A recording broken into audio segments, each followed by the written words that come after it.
একটা প্রবাদ আছে ভাই, প্রবাদটা হইতেছে বাঘে ছুঁইলে 18 ঘা আর পুলিশে ছুঁইলে 36 ঘা। সেই রকম আমাদের দুইটা অ্যাসেট আছে বাংলাদেশের। একজন হইতেছে সাংবাদিক ইলিয়াস হোসেন, আর একজন হইতেছে আমাদের পিনাকি ভট্টাচার্য দাদা। পুলিশে ছুঁইলে যে 36 ঘা হয়, সেই রকম এই দুইজন অ্যাসেটকে ছুঁইলে 36 দুগুণে 72 ঘা হয়ে যাব। এটাই স্বাভাবিক।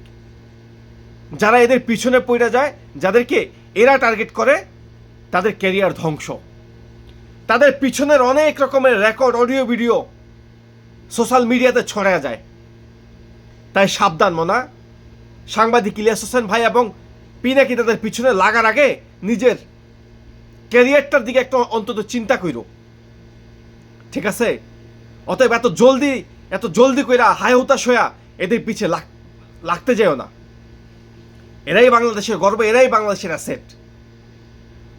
ভারতের রয়ের কাছে বাংলাদেশের অনেক রাজনীতিবিদের অনেক রকমের গোপন ভিডিও আছে, গুটুরগু ভিডিও আর কি, যে ভিডিওগুলার হুমকি দিয়া বাংলাদেশের নেতাকর্মীদেরকে দিয়া অনেক রকমের খারাপ কাজ করায়, অনেক রকমের মন্তব্য করায়, ইসলাম বিদ্বেষী অনেক রকমের কথা বলায়। সেই রয়ের চেয়েও বেশি ভিডিও আমার মনে হয় ইলিয়াস ভাইয়ের কাছে আছে। সেই রকম একটা ভিডিও মনে পাইছে এই ডক্টর জাহিদুর রহমানের, আর রুমিনুর রহমানের একটা গুটুরগু ভিডিও মনে সাংবাদিক ইলিয়াস হোসেন ভাইয়ের কাছে জমা পড়ছে। তাই তো ইলিয়াস ভাই এখন ওই গুটুরগু করা ওই জাহিদুর রহমানের ব্যাপারে একটু সরব হয়ে উঠতেছে। ইলিয়াস ভাই ঘোষণা দিছে সময় হয়ে গেছে খাতা খোলার। এখন এদের ব্যাপারে সোচ্চার হওয়ার সময় হয়ে গেছে। এই ডক্টর জাহিদুর রহমান যখন বাংলাদেশে সেনাবাহিনী প্রধান ওয়াকারুজ্জামানকে পদত্যাগ করানোর ব্যাপারে সোচ্চার ভূমিকা পালন করতেছিল ইলিয়াসরা, তখন এই জাহিদুর রহমানরা অন্য রকমের খারাপ ন্যারেটিভ দাঁড় করানোর চেষ্টা করতেছিল ভারতের রয়্যাল এজেন্টদের প্ররোচনায় পড়ে। যখন আমাদের যে রাষ্ট্রপতি চুপ্পুকে সরানোর কথা আসছে, তখন এই ডাক্তার জাহিদুর রহমানরা অনেক উল্টাপাল্টা মন্তব্য করে তাকেও সরাইতে দেয় নাই। এই জাহিদুর রহমানরাই এখন বাংলাদেশ জাতীয়তাবাদী দল বিএনপির হর্তাকর্তা। এই জাহিদুর রহমান কয়দিন আগে বলছে, বাংলাদেশ জামাত ইসলাম যদি মুক্তিযুদ্ধ করে থাকে, যদি তারা মুক্তিযোদ্ধাও হয়, তারপরও আমি ইসলামী রাজনীতিকে পক্ষপাতিত্বে না, ইসলামী রাজনীতিকে পছন্দ করি না।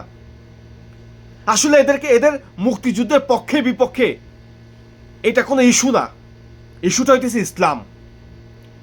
এই ইসলাম বিদ্বেষী এই বেয়াদবরা বর্তমানে বাংলাদেশ জাতীয়তাবাদী দল বিএনপির শুভাকাঙ্ক্ষী, শুভেচ্ছা দূত।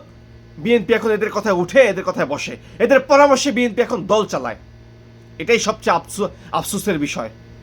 আর গত 15 বছর যাদেরকে আঁকড়ে ধরেছিল, যাদেরকে আগলে রাখছিল এই বিএনপির এই ভাঙন ঠেকাইছে যে সমস্ত নেতাকর্মী, যে সমস্ত অ্যাক্টিভিস্টরা, তাদেরকে এখন দূরে ঠেলে দিছে বিএনপি এখন ভারতের দ্বারা পরিচালিত হইতেছে, এটা বুঝতে আর বাকি নাই।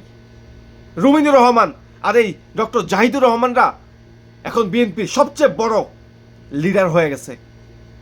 সেই সাথে আরও একজন আছে, 9 বছর ভারতের ট্রেনিং প্রাপ্ত সালাউদ্দিন আহমেদ চৌধুরীর ব্যাপারে না কইলাম, ট্রেনিং তো নিয়ে এসছে উনি, এখন বাংলাদেশ জাতীয়তাবাদী দল বিএনপির সবকিছু। এই রুমিন ফারানা এবং জাহিদুর রহমানের গুটুরগু একটা ভিডিও ইলিয়াস ভাইয়ের কাছে। তো ইলিয়াস ভাই এই ভিডিওটা সম্বন্ধে এই ডক্টর জাহিদুর রহমানের যে স্ত্রী, উনাকে অবহিত করছে যে আপনার হাজবেন্ডের যেই চাল চলন, যে কথাবার্তা, এগুলা থামান, আর নাইলে এই ভিডিও কিন্তু ভাইরাল করে দেবো, সোশ্যাল মিডিয়াতে ছেড়ে দেবো। এটা বিশ্বাসও করছে। এটা নিয়ে তিনি ফেসবুকে পোস্টও দিছে যে রুমিনুর রহমান নাকি ডক্টর জাহিদুর রহমানের সংসারে এক কালো অধ্যায় তৈরি করতে চায়, ওনার সংসার ভাঙতে চায়, এইসব বইলা উনি ফেসবুকে পোস্ট পর্যন্ত করছে। তো সবকিছু ছাইড়া এখন ডাক্তার জাহিদুর রহমানের স্ত্রী এই আনা নাসরিন, উনি এখন ইলিয়াস ভাইয়ের বিরুদ্ধে উনি মামলা করছে। তো এই মামলা তো ধোপে টিকবো না ভাই। এই মামলার ব্যাপারে আবার আমাদের পিনাকি দাদা হুঁশিয়ারি করে কইছে যে ইলিয়াসের বিরুদ্ধে যদি মামলা হয়, সবাইকে কিন্তু ল্যাংটা করে ছেড়ে দেবো। তো তারা বিগত দিনে অনেকেরই ল্যাংটা করছে। ওনাদের পিছনে লাগতে যেও না, ওনাদের পিছনে লাগলে তোমাদের ক্যারিয়ার ধ্বংস হয়ে যাব। যেই ক্যারিয়ার বানাইছো সেই ক্যারিয়ার জায়গায় থাকবো না। এই আনান নাসরিন একাধারে একজন শাহবাগী। তার তার প্রোফাইল ঘুরলেই আপনারা দেখতে পাইবেন, তার যে উঠা বসা, তার যে চালচলন, সব কিছু শাহবাগীদের সাথেই চলাফেরা তার। এই শাহবাগীদের আমাদের নজরে রাখা লাগবে, আর ভারতের ওই দালালদেরকেও আমাদের নজরে রাখা লাগবে। সবশেষে একটা কথাই বলতে চাই, এই দেশটা আমার, এই দেশটা আমাদের সবার। ভারতের রয়ের খপ্পরে পড়ে যারা এই দেশটাকে অস্থিতিশীল করতে চাইব, তাদেরকেই আমরা প্রতিহত করব, তাদের বিরুদ্ধে সোচ্চার আওয়াজ তুলব। শেষে একটা কথাই বলতে চাই, আমার এই চ্যানেলটি নতুন চ্যানেল, অবশ্যই সাবস্ক্রাইব করবেন, পাশে থাকা বেল আইকনটি বাজিয়ে যাবেন, যেন আমার প্রত্যেকটা ভিডিও আপনার কাছে পৌঁছায়। ধন্যবাদ সবাইকে। আসসালামু আলাইকুম।